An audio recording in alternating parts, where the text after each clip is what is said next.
Bawat hibla ng buhay ay may tinatagong liwanag. Sa channel na to, malalaman ang tunay na kwento. Mula sa simula hanggang sa wakas.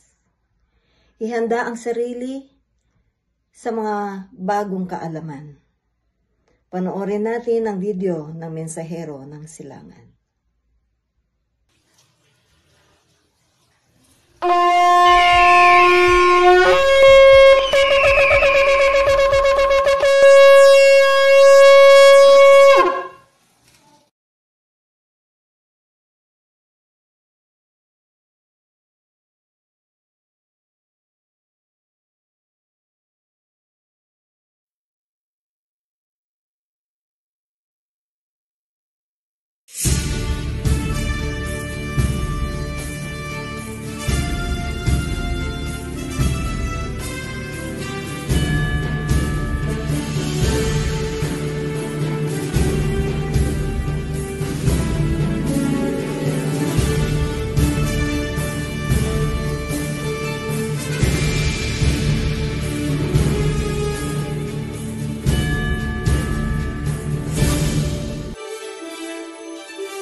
Masayang bati, mga Ophirians, ito ay isang natatanging paglalahad tungkol sa isa pang mysterious prophecy na malamang ay hindi nyo pa naririnig or kung narinig nyo man, hindi nyo pa nauunawaan. Ang daan upang matukoy ang Shangdi Mystery ay nasa ugnayan ng Ancient Aksum Kingdom ng Ethiopia dito sa misteryosong bansa na sinasabi sa hula. Ang bansang ito na may ugnayan sa Ethiopia ang magbibigay ng handog na dadalhin sa Mount Zion. Anong bansa ito? Yan ang mystery. Bibigyan namin kayo ng paunang clue bilang overview.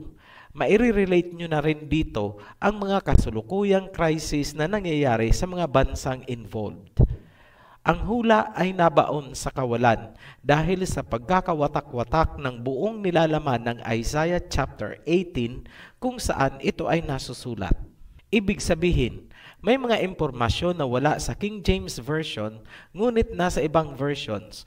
Yung mga impormasyon naman na wala sa ibang versions ay matatagpuan sa King James Version na chop-chop ang laman ng Isaiah chapter 18 at ikinalat sa iba't ibang versions ng Bible.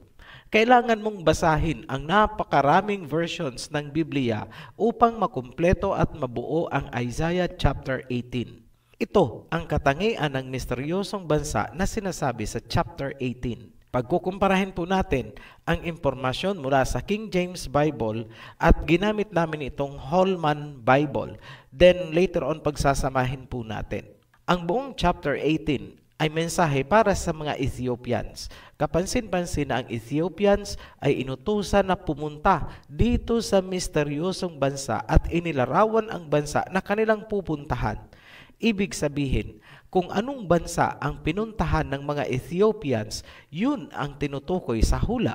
Hawak ng mga Ethiopians ang revelation tungkol sa Shangdi Mystery. Basahin natin ang Isaiah chapter 18. Yung Holman po ang gagamitin namin dahil alam namin na bihira sa inyo ang meron itong Bible at doon matatagpuan ang mga importanteng detalye na kailangan natin. Yung mga naka-highlight ng yellow ay mga impormasyon na hindi nyo matatagpuan sa King James para hindi malito ang mga baguhan na hindi napanood ang Seal series natin. Hindi po muna natin i-correct ang mga salitang ginamit ng Holman. Isaiah chapter 18, the Lord's message to Cush. The land of buzzing insect wings beyond the rivers of Cush sends couriers by sea and reed vessels on the waters. Go swift messengers to a nation tall and smooth-skinned, to a people feared far and near, a powerful nation with a strange language, whose land is divided by rivers. All you inhabitants of the world, and you who live on the earth, when a banner is raised on the mountains, look. When a trumpet sounds, listen. Tagalogin po natin. lupain ng humuhugong na mga insekto na matatagpuan sa kabila ng River of Cush at nagpapadala ng mga barko sa karagatan. Humayo kayo mga mensahero sa isang bansa kung saan ang mga tao ay matatangkad at makikinis ang balat, mga taong kinatatakutan, isang makapangyarihang bansa na may kakaibang salita, kung saan ang kanilang lupain ay pinaghati-hati ng maraming rivers or ilog. Kayong mga naninirahan sa buong mundo, kapag itinaas nila ang bandila sa tuktok ng bundok, panuorin nyo. Kapag tumunog ang kanilang trompeta, pakinggan nyo. For the Lord said to me, I will quietly look out from my place, like shimmering heat in sunshine, like a rain cloud in harvest heat. For before the harvest, when the blossoming is over, and the blossom becomes a ripening grape, he will cut off the shoots with a pruning knife, and tear away and remove the branches. They will all be left for the birds of prey on the hills, and for the wild animals of the land. The birds will spend the summer on them, and all the animals the winter on them. Ito ang salita ng Elohim. Tahimik akong manunood mula sa aking luklukan, tulad sa nakakapasong sikat ng araw, gaya ng ulap sa tag-anihan, dahil bago ang tag-anihan, kapag ang ubas ay mahihinog na, puputulin niya ang mga suloy o shoots gamit ang matalas na tabak. Tatagpasin niya at itatapon ang mga sanga. Hahayaan niya ang mga ito sa mga ibon at gumagalang mga hayop para sa tag-init at hanggang sa taglamig. Paliwanag, ang inilalarawan dito na magtatagpas ng mga sanga kapag hinog na ang ubas ay itong misteryosong bansa na tutukuyin natin bandang huli. Ituloy natin ang natitirang bahagi ng chapter. At that time, a gift will be brought to Yahweh of hosts from a people tall and smooth-skinned, a people feared far and near, a powerful nation with a strange language, whose land is divided by rivers, to Mount Zion, the place of the name of Yahweh of hosts. Sa panahong yun, isang handog ang dadalhin kay Yahweh mula dito sa mga taong matatangkad at may makikinis na balat. Itong mga taong kinatatakutan, isang makapangyarihang bansa na may kakaibang salita na ang lupain ay pinaghahati-hati ng maraming ilog. Ang handog ay ihahatid nila sa Mount Zion, ang lugar para sa pangalan ni Yahweh, ang Elohim ng kaluwalhatian. Ano ang pakaunawa nyo sa huling talata? Ano daw ang meron? A gift, handog. Para kanino? Para kay Aba Yahweh. Itinama na po natin ang pangalan. Kanino galing ang handog? Mula dito sa mga taong matatangkad, makikinis ang balat, may kakaibang lingwahe, isang makapangyarihang bansa na ang mainland or lupain ay pinaghahati-hati ng maraming ilog. Ngayon, ano kaya ang handog na ibibigay nitong misteryosong bansa? Hindi ito ang unang pagkakataon na maghahandog itong bansa. Ginawa na nila ito noon. Mauulit lang ulit ngayon. Tatalakayin po natin yan sa mga future videos natin kung kailan sila unang naghandog. Himayin na natin ang buong chapter. Magsimula tayo sa Ethiopia. Pansinin nyo kung gaano nakakalito ang pagkakasali ng King James Version. Woe to the land shadowing with wings, which is beyond the rivers of Ethiopia. Ano ang pagkakasali ng unang sentence? Land shadowing with wings, beyond the rivers of Ethiopia. Anong sinasabi ng Holman Bible Translation? Ganito, the land of buzzing insect wings. Malinaw ang translation na ginawa ng Holman Bible, buzzing insect wings. 100% inilarawan ni Prophet Isaiah ang locust attack sa Ethiopia na nangyari ngayong 2020. Alam nyo ba na itong si Prophet Isaiah ay maituturing nating ecologist ng Biblia? Kung natatandaan nyo pa, Galing din sa salita ni Prophet Isaiah ang susi, kaya natukoy natin ang rivers of Genesis, yung Pison, Gihon, Hiddekel at Parat. Kung wala ang patnubay ng kanyang salita, wala, sasadlak tayo sa bottom of the ocean. Sa muli, eksakto ang sinabi ni Prophet Isaiah, whirring, buzzing, and sex. Malabo kung King James Version lang ang binabasa mo. Ngunit napakalinaw sa Holman Bible, insekto ang tinutukoy. Nagkatotoo ba ang sinabi ni Prophet Isaiah? Yes. Sumabay sa coronavirus ng China ang locust attack sa Ethiopia. Ngayon, sa tingin ng mga Babylonian religions, yan daw ay parusa sa dalawang bansa. Ang judgmental attitude ang bumubulag sa kanila kaya hindi nila makita ang ipinahihiwatig ng Biblia. Ang locust attack na nangyari sa Ethiopia at ilang karatig bansa sa Africa ay maituturing na isang kaparaanan upang mabuksan ang katotohanan tungkol sa Isaiah chapter 18 na maglalahad ng Shangdi Mystery. Ayon sa Isaiah chapter 18, makikilala daw natin ang misteryosong bansa dahil nagpapadala daw doon ng envoys ang Ethiopia. Kung natatandaan pa mula sa ibang video natin, naihayag na natin na sa biblical times, ang southern or timog na kalahati ng Africa ay tinatawag na Land of Cush, minsan Kingdom of Cush. At bandang huli sa history, tinawag itong Aksumite Kingdom. Yan po ang Ethiopia. Isa-isahin na natin ang mga criteria para lumutang itong bansa kung saan nagpapadala ng envoys ang Ethiopia ayon kay Prophet Isaiah. Clue number 1, powerful nation. Feared. Candidates natin dyan ang Russia, US at China. Yan ang mga powerful nations na kinatatakutan sa mundo. Clue number 2, land is divided by many rivers. Pinaghahati-hati ng mga ilog ang kanilang lupain. Kung titingnan natin sa dami ng rivers, ang China ay may 24 rivers. US ay may 28 at ang Russia ay may 36. Ngayon, para hindi kayo mahirapan magkumpara, ipagpalagay na lang natin na pare-pareho sila ng rivers. Pare-pareho sila ng dami ng ilog. Lahat sila ay may 24 rivers. Ngunit overall, maliit ang China dahil wala itong mga coastal waters na gaya ng Amerika. Ngayon, tingnan natin ang distribution ng mga ilog sa China. Nag-qualify ba siya? Divided ba ng mga ilog ang kanyang lupain? Yes, nag-qualify siya.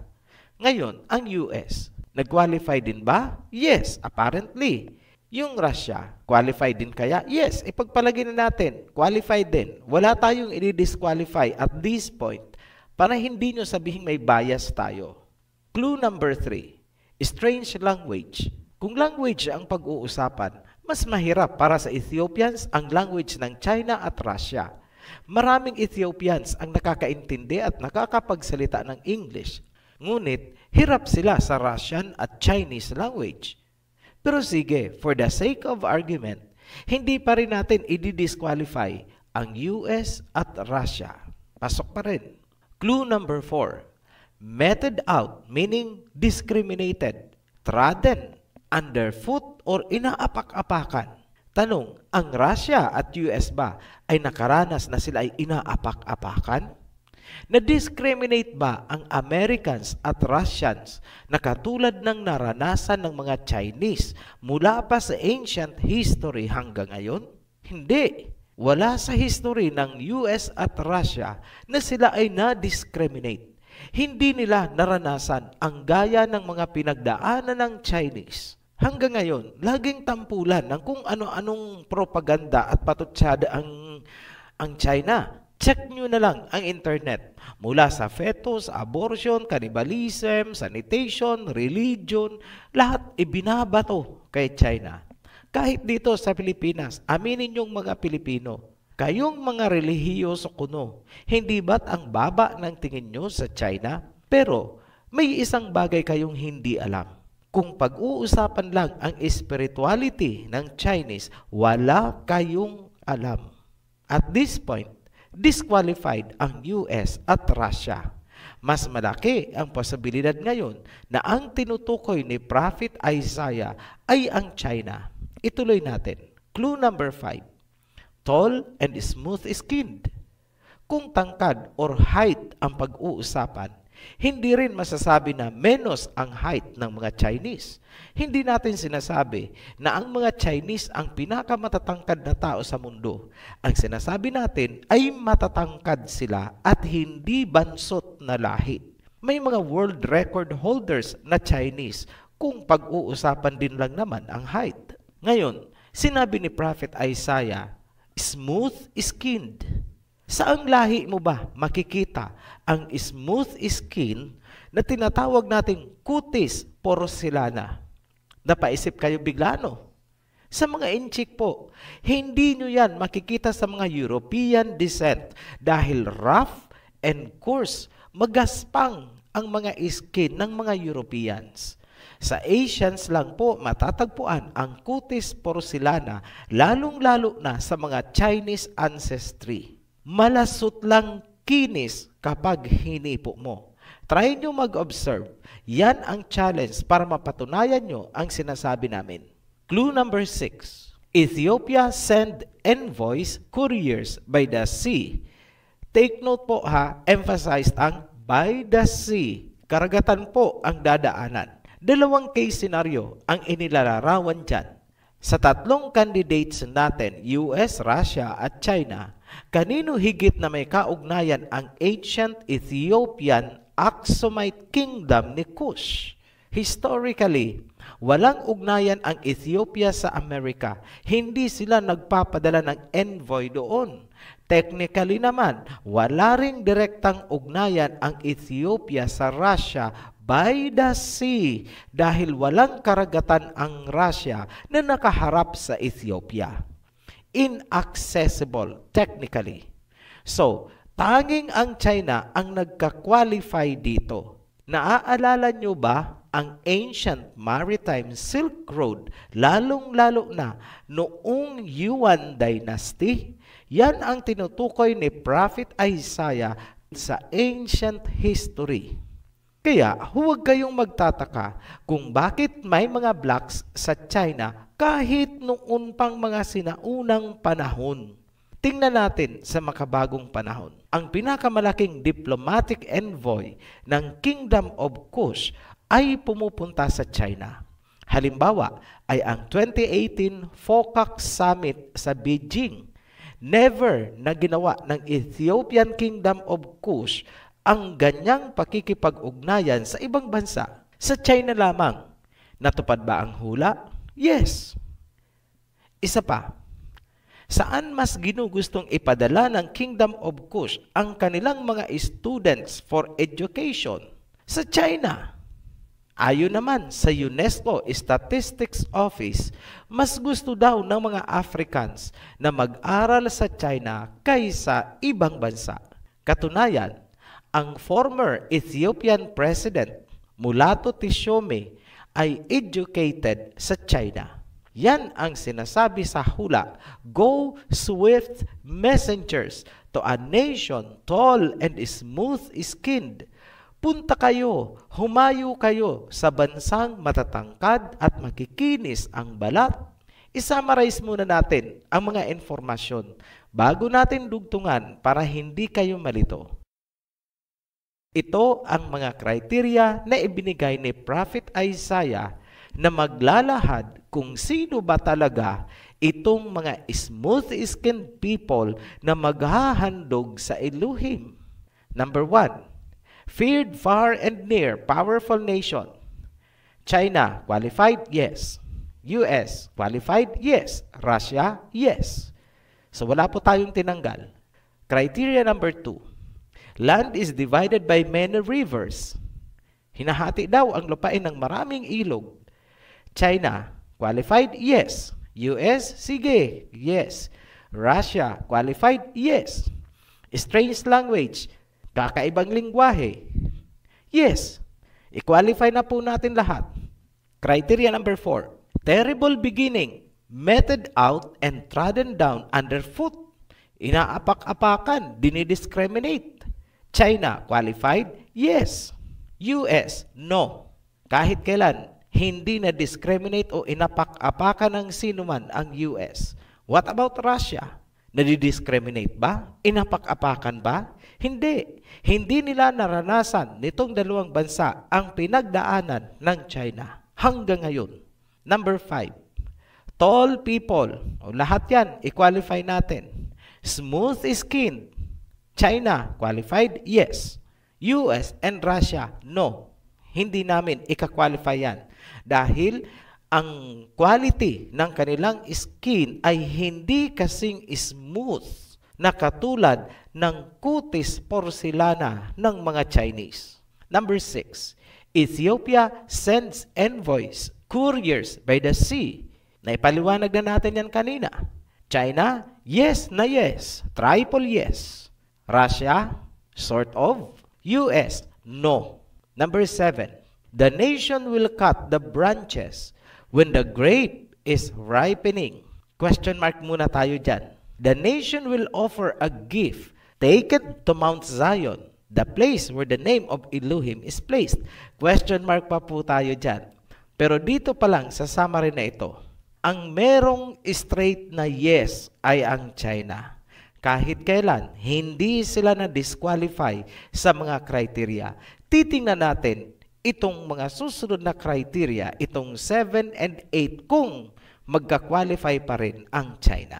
Ano ang sinasabing puputulin ng bansa ang mga sanga o suloy kapag ang grape ay nahihinog na at siya ay mag-aalay ng handog sa Mount Zion kung saan inilagay ang pangalan ng Elohim? Ano po kaya ang ibig sabihin niyan? Isang malaking katotohanan ang susunod naming ilalabas.